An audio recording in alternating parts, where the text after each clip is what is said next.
Hello there, welcome.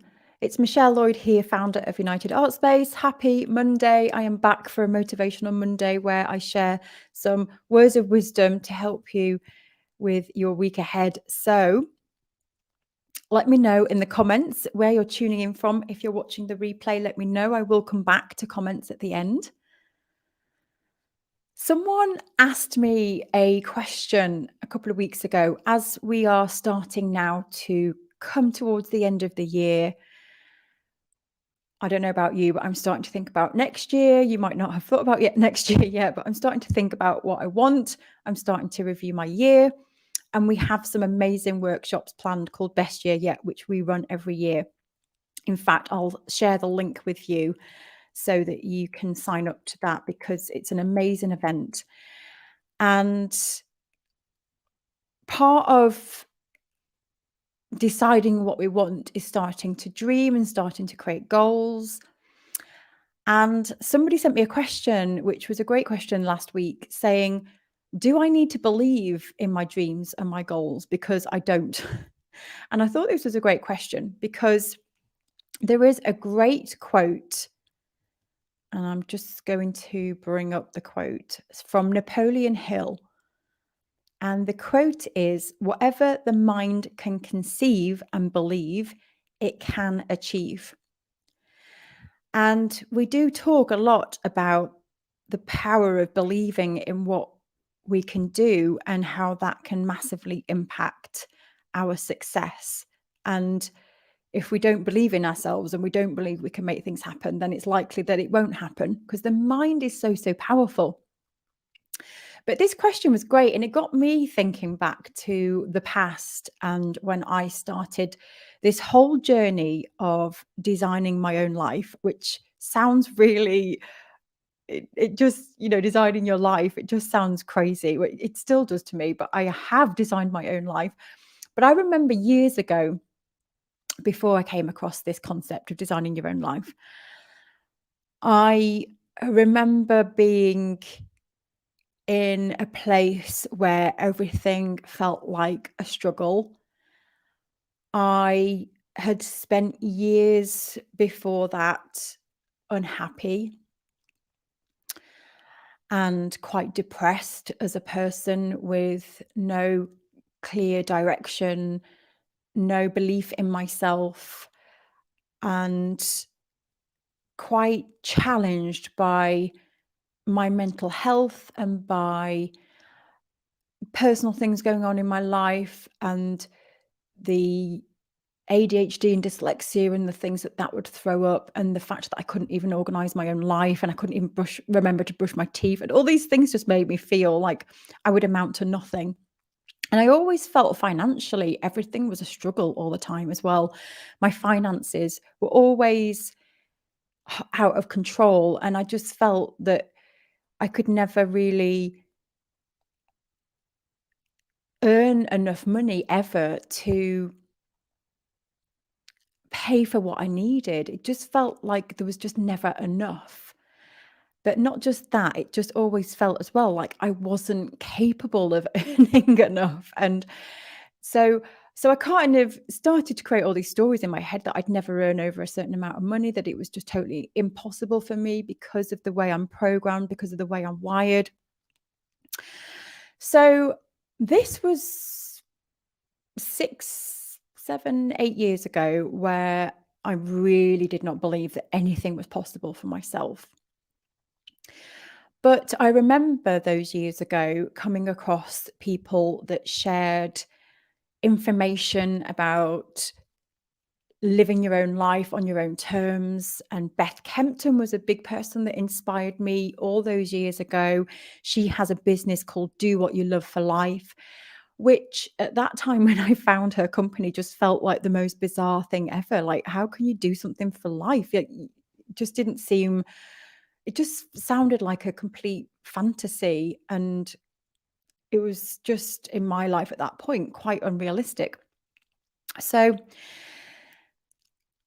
I do definitely remember back then thinking, this is just not possible. But there was a curiosity in me, and seeing this information and people doing jobs that they loved and striding into things that were opening my eyes to think, wow, people are taking control of their lives here and doing these crazy things. And I did back then think that they were extra special people, that Beth is just like this phenomenal woman and I could never be like her. So I still was telling myself the stories that, yeah, even though they're doing it, it's still not possible for you because you've got this and you've got that and you can't do this and you haven't got enough of this and you haven't got enough of that. So I remember, even though the seed was planted, still feeling like it's never going to be possible for me, though. And I think if I'd have stayed in that mindset of kept telling myself those stories all the time, then yeah, it would never have happened for me. But there was something planted in me all those years ago that still kept thinking, well, what have I got to lose here? And I remember slowly then just chipping away at my mindset, at how I believed in myself. And then I found someone else online called Carrie Green, and she is founder of the Female Entrepreneur Association. And she does a lot of work around mindset. And I remember listening to her videos years ago where she talks about the power of visualization. And if you want something, visualize it. So years ago, I remember not knowing what my dreams were either. I didn't have any dreams. I didn't know what I wanted. I just knew I was desperately unhappy and I didn't know what job I wanted or what I wanted to do. And I started to instead think about the way I wanted to live and what I wanted to do each day. And I picked out words like freedom. I wanted freedom in my life. That was massive, but I didn't know what freedom meant. So I started to think, well, what does that mean? And it was silly things, well, not silly, nothing silly we decided to do, but they felt kind of a bit crazy back then. It was, to me, freedom was being able to walk down the street whenever I decide I want to walk down the street. So I do remember this story from years ago when I was a child. I'll never forget it. I share this a lot, so if you've heard it before, I apologize. But I remember being sent home from school sick once. And I remember walking through the estates where I lived, seeing people when I should have been at school, seeing them doing their gardening, people having conversations at the fence, some people with their shopping bags. And I remember in that moment thinking, wow, this is how people live when I'm chained at school. I felt prisoned at school. Anyway, so that fed my feeling of wanting freedom. And actually, if I want to go to the shops right now, or if I want to just go and walk somewhere, I want to decide when I do that. I don't want to be chained to a desk deciding, or have to ask someone's permission. Can I please go for a walk? Oh, so that fed my goals and my dreams, and that was a big massive thing for me, is having that freedom to decide when I go for a walk. It's something as simple as that, which I look back now and it felt really silly at the time, but that in itself was super powerful to how I've created my life today and what steps I've taken. So it seemed quite insignificant and quite silly back then, but now I realize the power that that word freedom and that memory and what I was craving and chasing, what impact that has had to how I've got to where I am today. So so that's where it all began for me. But then I remember when I started to really then think about what I'd like to achieve in my life. And when I started to get clearer on setting up United Art Space and it becoming a living, I was starting to get clearer on my goals as the years progressed, and I could see something, and I started to see a vision of serving people who want to make art and helping create resources. And um, more than that, though, I was starting to think about my own life and where I want to live. And back then, I couldn't even afford to get the kids clothes back then, and a lot of our stuff was born, and still is actually. I still buy on eBay, and I buy a lot of secondhand stuff, but that's my choice now. Back then, it wasn't my choice. It was because I had to. And I remember that I couldn't afford to buy uniforms for the kids, and I remember back then one of my biggest dreams, and it makes me really emotional now when I think about this. One of my biggest dreams was to take my kids to the shop and buy them something new, buy them some clothes. And I'm getting really emotional telling this story. Sorry, this was not expected. Um, and I remember that being one of my dreams, was to walk into a shop and buy something for my kids, something brand new. And I remember when I was starting to think about this, about um, what I'd like for my life, and to set up United Art Space, and to buy my kids something, and to go on holiday, and the house, um, all of these things. I remember they felt very unrealistic, very, very unrealistic. And I didn't ever really truly believe, because I was so, I guess, having spent all those decades where it felt like a struggle, it was really hard for me to believe that that kind of life was possible. So back then, what I did instead, because I didn't really truly believe, was I did a lot of visualizing. And I remember going for walks, and I'd go for a little jog every now and again. And I actually recorded an audio, and the audio was about programming my mind for success. And what I did is I created a little jar with all my dreams, and I'm just remembering now what was in the jar, and they were all on a piece of paper. And one of the dreams was to go to a shop and buy my kids clothes. Uh, one of them may have been the house that I dreamed of. I remember one being, United Art Space and being what it is. One of them was an income goal, what I'd like to earn, which felt just ridiculous. And so I had all these dreams on a piece of paper. And then what I would do was, each day I would pull out one of my dreams, and I would then just spend a few minutes imagining it happening. Even though I didn't believe it, I would create a picture in my mind. And I remember I would either sit and just visualize it and just imagine myself going into the shop with the kids holding their hands, and me saying, right, okay, choose something that you want. And they run and they pick something and they go, "Can I have this?" And I go, "Yeah, you can." And then we go and pay. And I'd actually play it out in my head as if it was happening. I'd even imagine the shop that we would go to. And on my run, or my walk, I would just spend time just imagining that. And sometimes I'd have my music playing. It wasn't my music, it was my voice, where I did this program Your Mind for Success, which was literally just, just telling me to just take that time to imagine it, see it, feel it. And I did this a lot for, I can't remember how long, but it was months and months and months. And then I would do another one, and I'd imagine the house, and I'd imagine me pulling up at the house and the driveway, and I can imagine it now. I still don't have that house, but I know it's coming. And I imagine the driveway, I can see it. I can see this house that I've created in my head.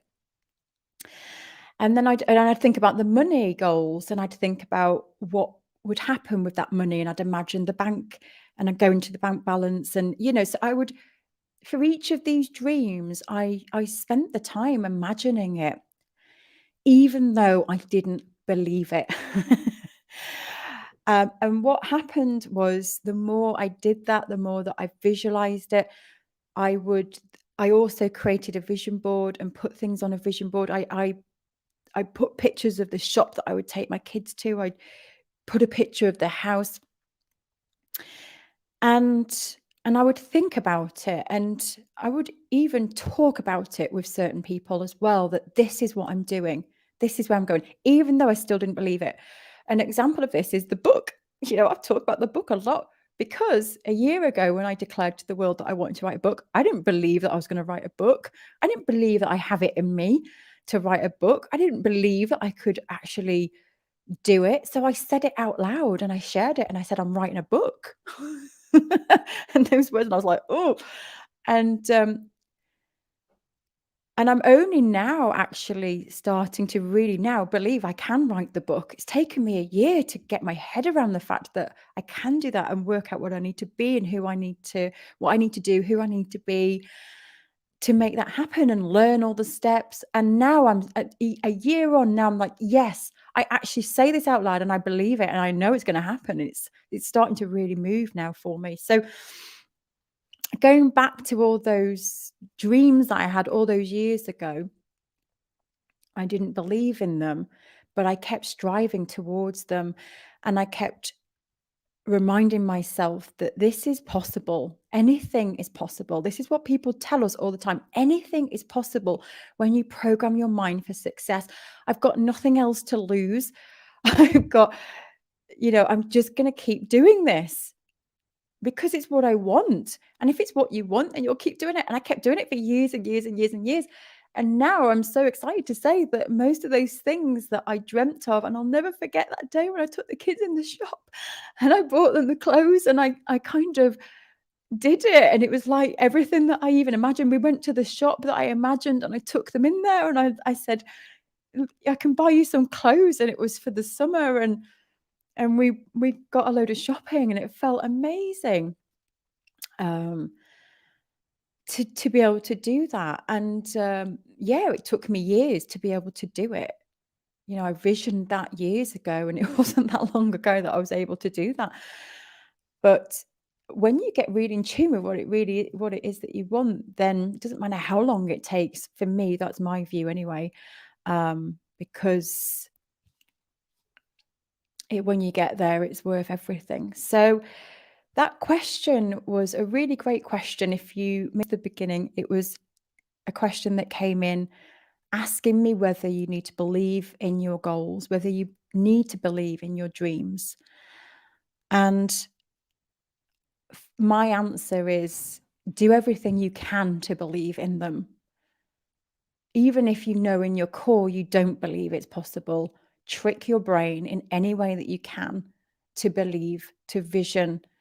The more your brain is so powerful, and the more that you imagine it happening, the more you will start to believe, the more you will start to see opportunities to make it happen. Even if you just spend a few minutes a day visualizing, honestly, it's so, so powerful. It's changed my whole life. Visualization has changed my whole life. That's one of the biggest things. And this whole process that I'm talking about right now is what we're going to be doing together over the next few weeks and into January when I run Best Year Yet workshops, which I cannot wait. I love this time of year because this time of year for me is all about reflecting. It's about really tuning in to where I want to go, what I want to achieve, how I want to feel, most importantly. That one feeling all those years ago was the starting point for me when I didn't know what I wanted in my life. I didn't know how to describe what I wanted. I didn't know what job title. It was like I was trying to label everything. But that one seed all those years ago has led me where I am.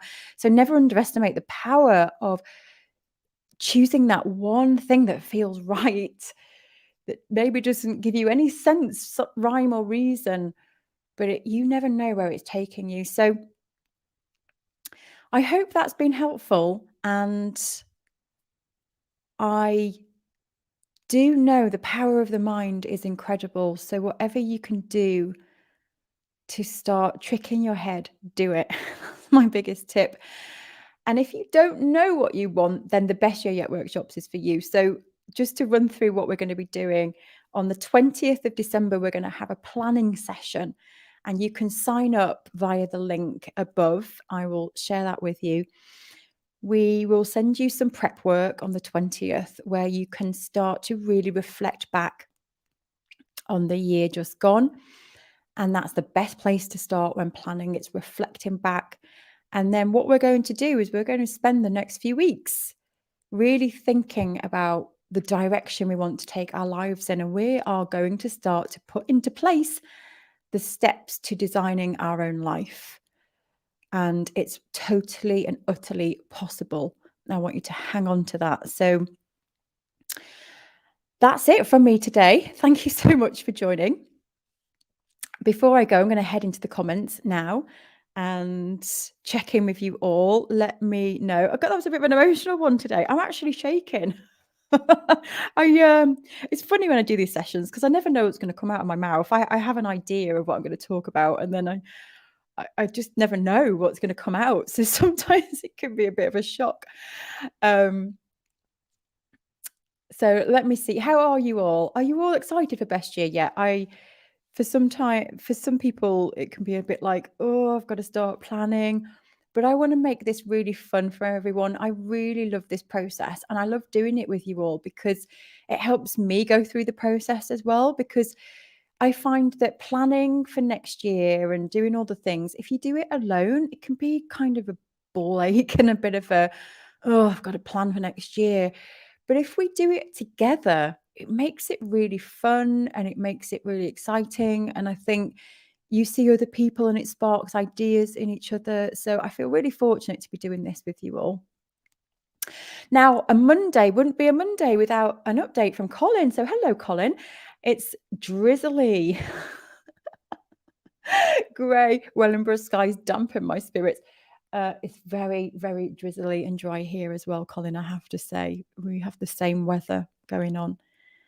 Oh, Rachel says, I love Best Year Yet workshops. Done them for the past 2 years. Really helped me a lot. So good to have you back, Rachel, taking them again. The more you take them as well, the more you learn about yourself, the deeper you go, the more you learn the process to do it time and time again. So yeah, they are perfect for people that have never planned or never thought about this before in your life, and therefore people that do this time and time again as well. Oh, Lindsay. Okay, Lindsay, hello. Has moved to Darlington in North Yorkshire. A bit of a climate shock from sunny Spain 7 days ago. Gosh, I hope everything went well in your move. Oh, I hope you're feeling better soon, Anka. Yeah, you can be here though, which is good. Oh, I love this. I'm back to putting art first in my life. Yes, yes, yes, yes. Lots of people tuning in from Australia. Hello there. Anna's tuning in from Ireland. Jean's tuning in from Ontario. Ontario, sorry. Monica's tuning in from Phoenix. Oh, look at you all. It's so nice to have you. Yeah, I do. I feel like I've got so much freedom because the schedule that I've created is what I want to do. But I can cancel it. I can literally, if I want to, I've got the power to change. And this is so liberating. I could literally today take the day off. I could cancel this live session. I don't have to do it. And I can just go off for the day. And I've done that in the past. And I've done that before. I've gone out and I've reached out and I said, I'm not going to do this today because I can choose. But I actually love what I do. So it's quite rare that I would cancel a live session. But I have done it in the past. I have cancelled them and I've cleared my diary. I'm doing it next week. I've cleared space in my diary. I'm going on a retreat next week. I've just said to the team, I'm going to be out from Monday to Thursday. I'm going off and I'm going to be writing my book proposal. So yeah, I've just got the power now to live life on my own terms. So 100% freedom for me. And everything I do, I love. And if I don't love it, then I start to evaluate it and I start to think, how can I change this?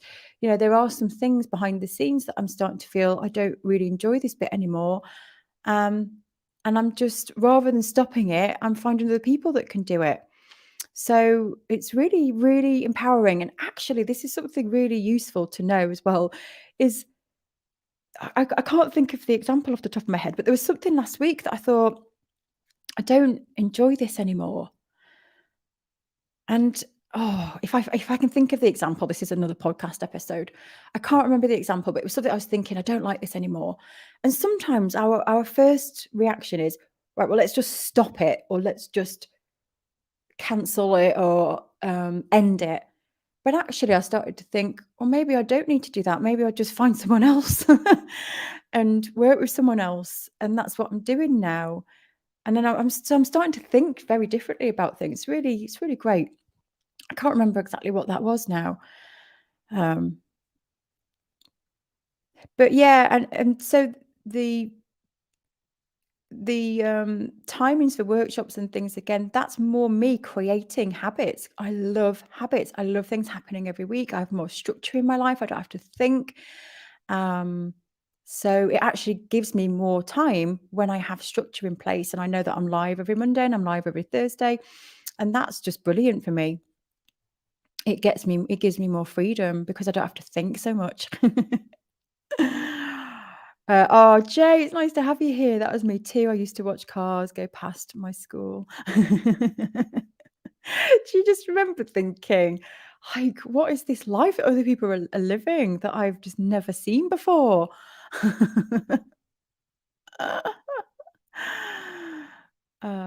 Yeah, absolutely. I don't feel like I work a day in my life. I literally don't feel like this is work to me. I could sit here and talk with you all day long. It feels amazing. Um, Everything that I do is consciously decided, like purposeful. I do these things because I love them. Um, and it makes me sad when other people try and do. I've had people try and do what I do because they think, oh, this must be easy, and you know, and it isn't easy, but I love it, and that's what makes it easy for me. But other people I've seen try to replicate what I do, and they end up unhappy, and it doesn't work because it isn't really what they want, and they just see me doing it, thinking it must be easy. But it is easy for me because I absolutely love it. So yeah, yeah, I designed this life and I love it.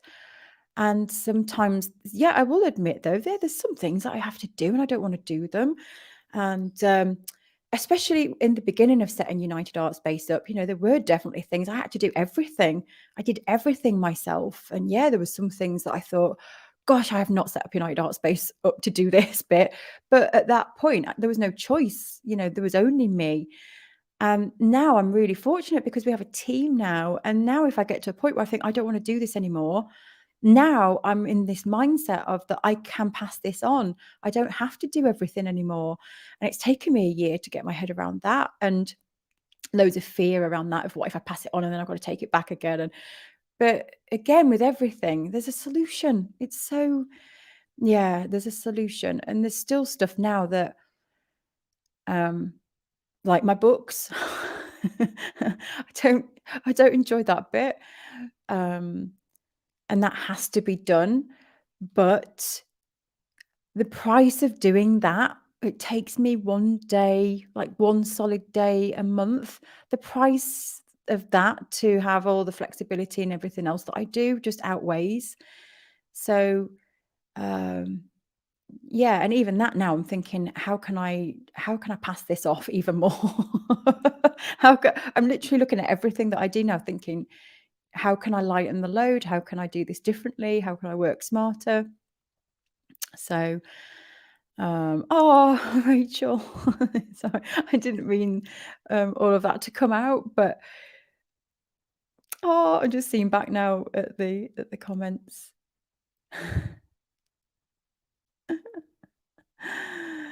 um, well, if that creeps you out, that's on you. No, it's not manipulative. If that's how you feel, I can't change that, but that's something in you. That's not on me. And this is a great comment, actually, for anyone else who has a comment like this aimed at them as well. Because if you trigger somebody else, if somebody feels that you're not genuine because you've shown a side of yourself, or that I've had this before where someone said that I blink too much and that I'm not, that's a sign of mistrust or something. I just think that's on them. If they're seeing someone in that, then it's usually triggered because of something that's happened to them before, or it's something inside of them. So never ever let anyone else's judgment of you change who you are. And I will never ever let anybody else's comments change me getting emotional and alive. Never. It's one of those things that if you don't like it, then you don't have to be here. And that's what you should think in terms of your own art as well. If someone says something to you and you're being genuine, don't let them change who you are. Stick to who you are. It's so important, because people can choose to follow you or they can choose not to follow you. And I love just hanging out with my own people. So, and like you, exactly the same. Um, so Yeah, Sandra says, I grew up not knowing there was never spare money, but I always knew mum and dad cared, even though they couldn't buy stuff. Yeah. Yeah, I know. You start to learn that, don't you? Yeah.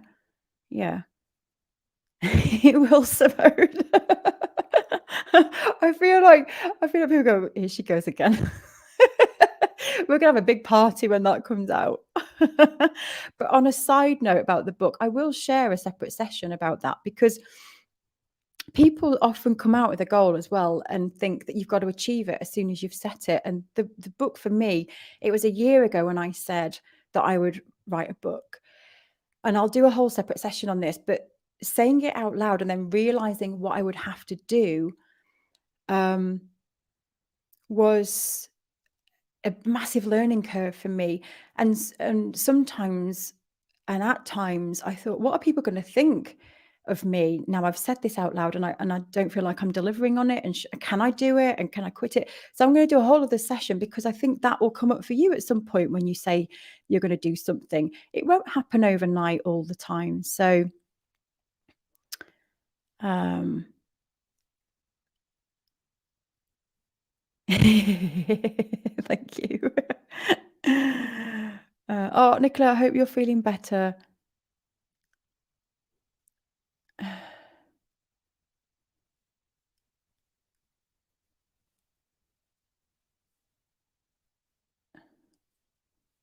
Let me just see.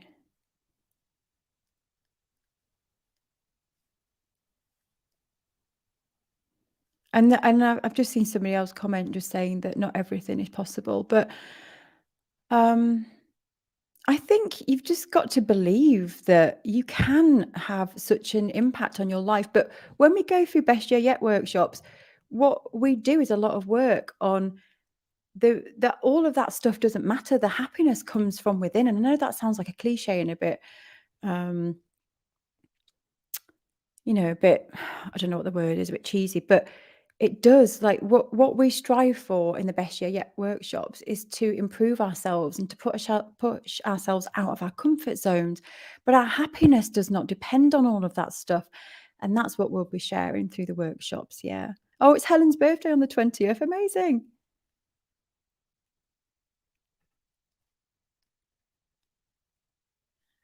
Oh, you're all so lovely.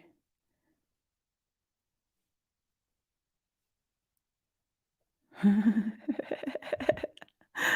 just checking the comments. Oh, you're so lovely. There's loads of lovely comments here. So I just want to say thank you to everybody. And I will come back to the chat and have a look at the end. Wow, Jules lived through 5 heart attacks, open heart surgeries. My goodness me. Believe me, anything is possible. Life is a gift. Yes, it is. Yeah. I will. And do you know what? If you in all seriousness though, if you're not into planning, even if you just do one thing, like I said, just realizing what you want and freedom, that was massive for me. That was the starting point. And I didn't really plan anything as such that year, but that gave me the direction and the seed, if you will, for creating everything else that followed. So Ah.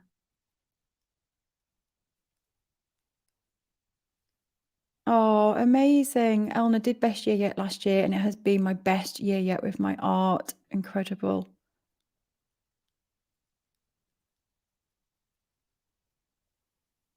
Oh, amazing. Nick, we'll see you there. Sometimes that happens, definitely.